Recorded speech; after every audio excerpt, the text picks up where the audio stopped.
First of all, I want to thank you guys for having me. It's a pleasure to be here. My informative briefing is based upon an interview that I conducted with my fire chief, Ms. Shelby Willis. She's a fascinating individual. She is one of only 3 fire chiefs, female fire chiefs in the state of Florida. 2 of those are in Pinellas County and neighboring districts, Seminole, Largo Fire Rescue. So some quick facts about her. She became the interim chief of Largo Fire on April 1st, 2013. She subsequently completed her master's degree in emergency management in 2.5 years. She was given a requirement by the city manager to complete it in 5, and she got it done in half of the time. So she is a Pinellas County native. She retired from the military and attended St. Petersburg College for fire school in 1995. Upon finishing the military, she originally intended to pursue law enforcement training. She, at the time, there was a hiring freeze in basically the entire state of Florida for law enforcement officers. So she decided instead to go to fire school.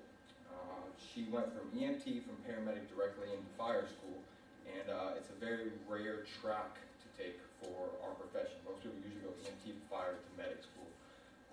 She rose the corporate ladder to become the fire chief, and since she hasn't looked back. As far as the job versus the career, some of the things that she said that differentiates between doing it for a paycheck and doing it for a career. The job is so physically, mentally, and emotionally demanding that there's a human aspect of it that most people don't understand. As far as being in administration, there's decisions that you make that people don't necessarily agree with. She says that's the hardest part of the job. But in terms of the actual nature of combat, the actual firefighting aspect of the job, the physical demands for her were one of the hardest parts. She's about 110 pounds, so you can imagine pulling 2.5-inch hose on off the back of an engine at her size. As far as firefighter candidates, I feel this interview was the opportunity of a lifetime. I've had the opportunity to interview for 7 fire department interviews. A lot of candidates never get the opportunity to even have an interview. 50% of potential firefighters never make it through our minimum standards fire academy. Another 70% never get a job after completing their minimum standards fire academy. It's extremely competitive. More than 100% of my colleagues would kill for the opportunity to conduct this interview and this presentation. With that being said, the first thing to discuss about firefighter candidates in the interview process is the qualities which define a firefighter. Integrity, professionalism, dedication, and hard work. There are 4 indelible qualities that you have to do this job and to make a career out of it. Most important thing, do the job because you love it. If you're doing this job for the pension or the paycheck or to work every 3rd day and drive a big red truck, you're doing it for the wrong reasons. It takes a significant toll on your body. Maintaining a high level of physical fitness is critical. Most people think that people die in structure fires as a result of burning to death. It's not true. More than 50% of fatalities amongst firefighters, line of duty deaths, are cardiac arrests. You've got to stay in physical shape. It's so important in this job. The woman behind the badge. So the opportunity to talk with Chief Willis allowed me to learn a lot more about her on a personal level that I didn't know originally. If she had the opportunity to do something else, it would be something in the field of medicine, which when you're going through the interview processes, people say, never say you wanted to be a doctor if you couldn't be a firefighter. But that's what she would have done. ARNP or PA program, possibly a PhD would have been her alternate career paths. Like so many of us, she's a firefighter first, but she loves the paramedicine aspect of the job, which I can relate to. We do so much of our good as medics. You're not going to save many people from burning buildings, but the ability to save a cardiac arrest patient, or the ability to save somebody in respiratory failure is huge. So, she worked for more than 10 years as a medic at Bayfront Hospital. She continued to work even when she got the chief job as a medic at Bayfront Hospital in the trauma room. She's had an opportunity to do things that very few people will ever have an opportunity to do, like open cardiac compressions. It's very hard to do this job nowadays without having a strong passion for medicine.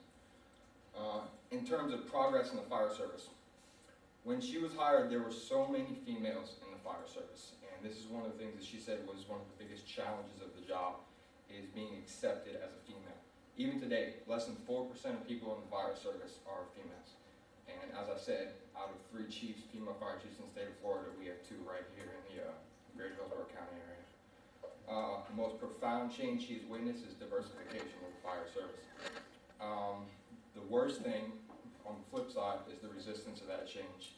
It's come very hard, very long fought. When she started, it was basically an all-white male-dominated profession, and it's come to the point now where we have people of Black, Latino, Indian, different religious perspectives, different ethnic perspectives, all sorts of walks of life in the job. The fire service of tomorrow, what you'd like to see moving forward. So little of a percentage, less than 10% of our budget goes towards prevention. Fire and life safety is huge. They say that an ounce of prevention is worth a pound of cure, and if you can stop a tragedy from ever happening, there's no need to combat it in the first place. As far as the healthcare side of it, we had to do something for comprehensive healthcare reform. We on the streets, we see the tail end of what happens when people can't take advantage of the healthcare system that's available to us. And EMS really gets the short end of that. We have to have comprehensive healthcare reform that's long lasting. It doesn't keep changing every 3 to 4 years in this country. Conclusion, this class is basically an opportunity of a lifetime, as I said, to interview my fire chief, to improve my speaking. When I graduated from my medic program, I was asked to give a speech, and it was an utter failure. So jumping into this class the next semester, I feel really helped me to embrace my public speaking. I would love to come back and speak some more with you guys, and I would love to join Toastmasters. I would like to close with a quote. Confucius once said, "Choose a job that you love, and you will never have to work a day in